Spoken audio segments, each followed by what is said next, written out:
विविध मागण्यांसाठी जिल्हाधिकारी कार्यालयावर संघर्ष मोर्चाची धडक.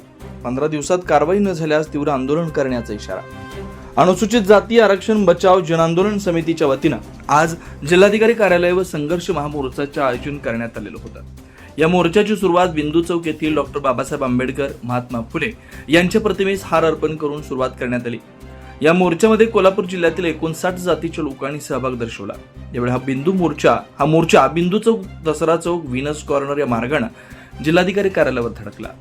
यावेळी जन आंदोलन समितीच्या नेत्यांच्याकडून सांगण्यात आलं की खोट्या जात प्रमाणपत्र आधारे निवडणुका लढवून नोकऱ्या मिळवून अनुसूचित जाती समाजाच्या हक्कावर आघात होत असून बोगस जात प्रमाणपत्र तात्काळ रद्द करून दोषीवर कारवाई करावी, अशा मागणीचं निवेदन जिल्हाधिकारी अमोल येडगे यांना निवेदनाद्वारे देण्यात आलं.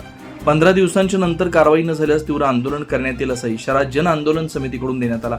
या मोर्चाप्रसंगी आंबेडकर चळवळीतील प्रमुख नेते माजी आमदार सुजित विंचेकर, राजीव आवळे, उत्तम कांबळे, संजय शिंदे, दगडू भास्कर, जनार्दन गायकवाड, वैभव कांबळे, सुकुमार कांबळे, रंगराव कांबळे व इतर प्रमुख नेते व कार्यकर्ते, महिला मोठ्या संख्येने उपस्थित होत्या. शिवार न्यूजसाठी प्रतिनिधी संदीप कोले. इथला गडिंग्लजचा प्रांत एकनाथ काळबांडे,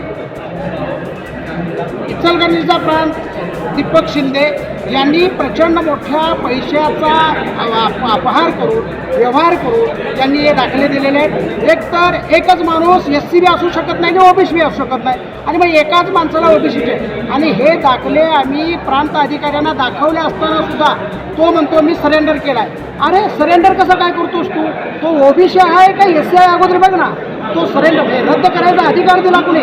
रद्द करण्याच्या अगोदर तू त्याच्यावर कारवाई करायला पाहिजे होतास की तू हा SC नसताना SC दाखला का काढलास, किंवा OBC नसताना OBC दाखला का काढलास, पण अगोदर कारवाई करायला पाहिजे होती. परंतु गोमाट सूर्या उत्तर देऊन म्हणतो तो सरेंडर केला. सरेंडर कोणत्या अधिकारानं केला? कुठला संविधानिक न्यायानं ते सरेंडर केलं, आणि कुठल्या संविधानिक न्यायानं त्यांना SCचा दाखला दिला, कुठल्या पुराव्याच्या आधारे दाखला दिला? या सगळ्या गोष्टी गोडबंगाल आहेत, आणि या सगळ्या गोष्टीची उकल व्हायला पाहिजे.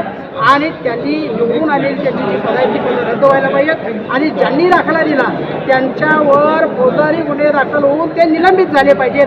यासाठी अनुसूचित जाती जन आंदोलन समितीच्या वतीनं हा मोर्चा आहे. या मोर्चानं कलेक्टर साहेबांना 15 दिवसाचा अल्टिमेट दिलेला आहे. 15 दिवसात जर पुन्हा कारवाई नाही झाली तर पुन्हा कलेक्टरच्या दारामध्ये आम्ही पुन्हा आत्ता घोषणा देत आलोय. उद्या बोंबलत येऊ, पण येऊच. ओके.